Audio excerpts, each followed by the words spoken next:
call to the stand Mr. Herman Schlivervolvo, also known as Gulliver Doc, also known as the Velvet Bulge.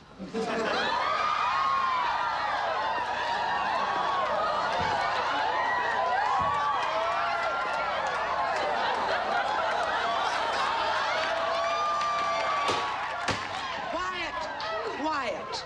Let me remind everyone again how I run a courtroom. I run a courtroom where I can hear this. I realize there are celebrities involved in this case, but the proper place for hoopla is the ice-capades and cat shows. Not in my temple of justice. Mr. Dark, will you step forward and please button 2 more buttons on your shirt? I'm sorry, Your Honor, but this shirt has no buttons. None of my shirts do. Well, then, can you just adjust it so we can't tell whether you're an innie or an outie? Certainly, Your Honor.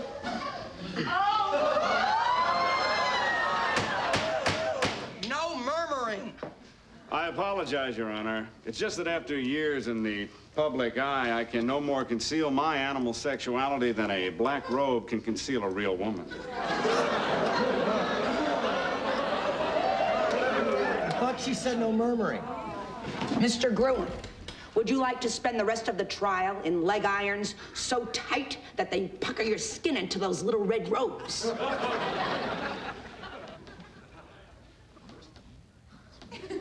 No, I wouldn't, Your Honor. Proceed, counselor. And may I remind you, you are still under oath. Mr. Doc, would you tell the court how much money you made as a performing and recording artist during the past 15 years? I'd rather not. Why not? It's embarrassing. I mean, in relation to a school teacher or a social worker or a clergyman, it might seem like an awful lot of money. That's okay. 89 million plus change. And how much of this money were you able to save and retain? Through prudent planning, good investments, and finding a nice, inexpensive place for my mother to live, I was able to build the equity to $124 million. I will permit one murmur. Wow! All right, that's enough. 4 years ago, you signed the power of attorney over to Mr. Gruen for his services as business manager, giving him absolute control of your finances? Yes, I did. God in heaven, please help me, I did. And can you tell the courts how much of that money you have left today? 18 grand. Why, Excuse me, yes. Sorry.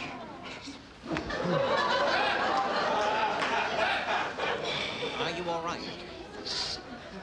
Mr. Doc, when you signed the power of attorney, what was your state of mind? Well, I was drunk as a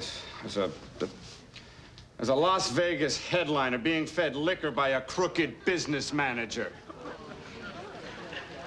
Thank you, Mr. Doc. No further questions.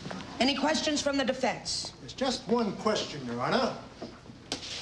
Mr. Doc, claim you were drunk when you signed the power of attorney. I hope there was someone else in the room to verify this ridiculous statement.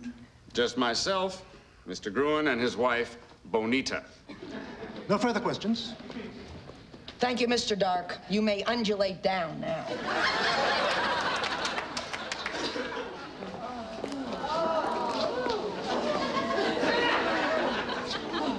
I now call...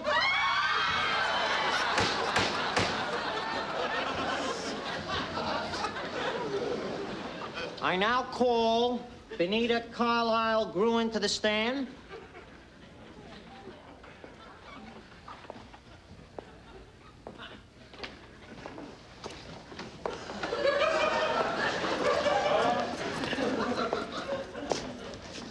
Do you swear to tell the truth, the whole truth, and nothing but the truth, so help you God? I swear to tell the truth, the whole truth, and nothing but the truth, as I have done proudly and unequivocally, without faltering, to the best of my ability, all my life, and will continue to do so, so help me God. I must say, as an oath buff, you really did that beautifully. Thank you, Your Honor. It comes naturally. I'm British. Could you tell us when you first met the defendant? I was delivering a paper on the Keynesian curve at an economic conference in Brussels when Mr. Gruen approached me with some extremely probing questions. We had dinner, then after dinner, more probing. Charles returned to America.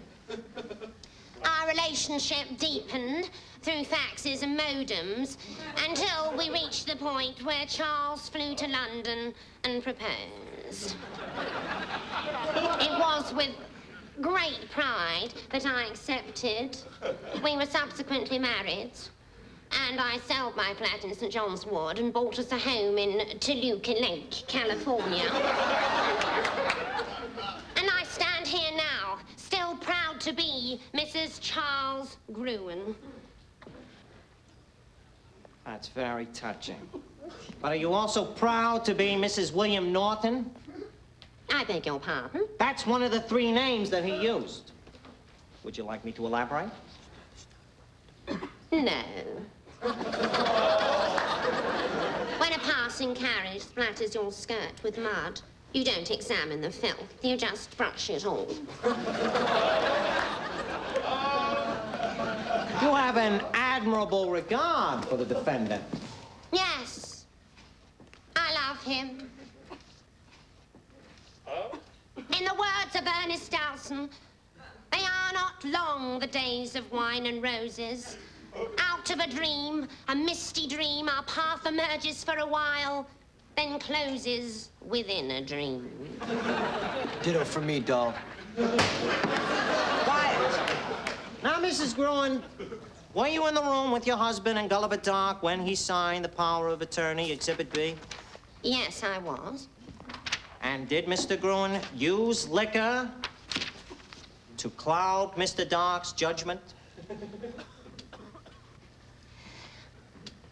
As you should know, sir, because of the spousal immunity law, I cannot be compelled to testify against my husband as his wife. That's right. That's absolutely right. A wife cannot be compelled to testify against her husband in court. That is true. So I now submit Exhibit C, D, and E, showing that your husband is actually married to Ida Kamen of North Hollywood, California. A woman who, in fact, remains the legal spouse of Mr. Gruen.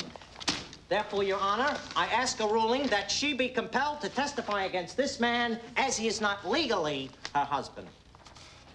Poor kid. The evidence is clear. The witness will answer the question.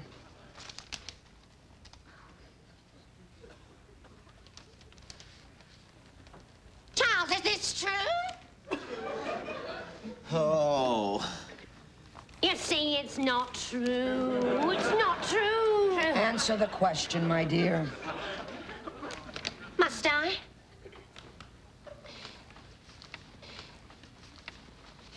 Is there finally no shelter? Finally no privacy? Finally no decency? Sorry, no.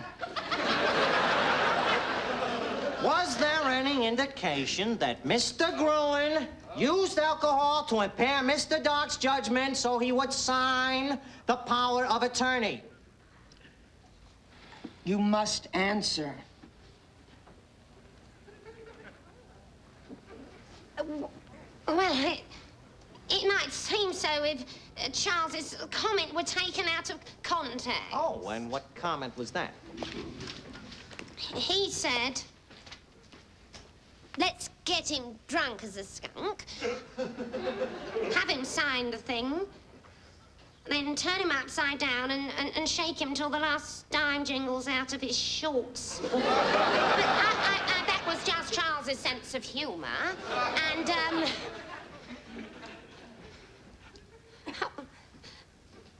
why don't you ask me about the man who cradles me in his arms at eventide in Toluca Lake? No further questions, Your Honor. Your Honor, given this testimony, we change our plea to guilty. We ask the mercy of the court. No leniency is indicated. We'll convene tomorrow to sentence him to the full extent of the law. The bailiff will place the defendant in custody. All rise. So long, everybody. I'm sorry, Benita. I'm sorry I lied about our marriage. Oh, don't take it from me. Don't take it from me. Goodbye. I love you. Oh. Would you get in touch with Wait a minute, you can't take him. What are you going to put him in jail? But I'll never get my money back. Sorry. Why you can't do this to me? You ought to make him at least work a little until he pays back some of the money he stole from Take me. him away. I love him. Don't take him away. I hate him. I hate him.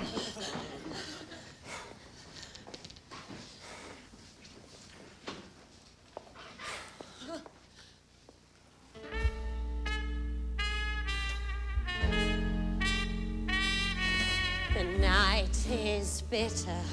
The stars have lost their glitter. The wind grows colder, and suddenly you're older, and all because of the man that got away.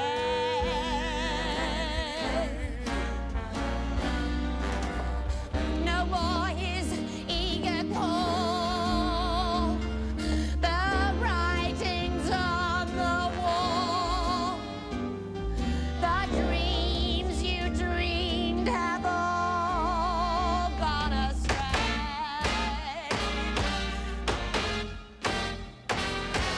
The man that won you has run off and undone you. That great beginning has seen its final inning. Don't know what happened. It's all a crazy game. No more that old-time thrill, for you've been through the mill, And never any love will be the the same. road gets rougher, it's lonelier and tougher. With hope you burn up, tomorrow he may turn up. There's just no let up, the live long night and day. Ever since this world began, there's nothing sadder than a one-man woman. A lost loser.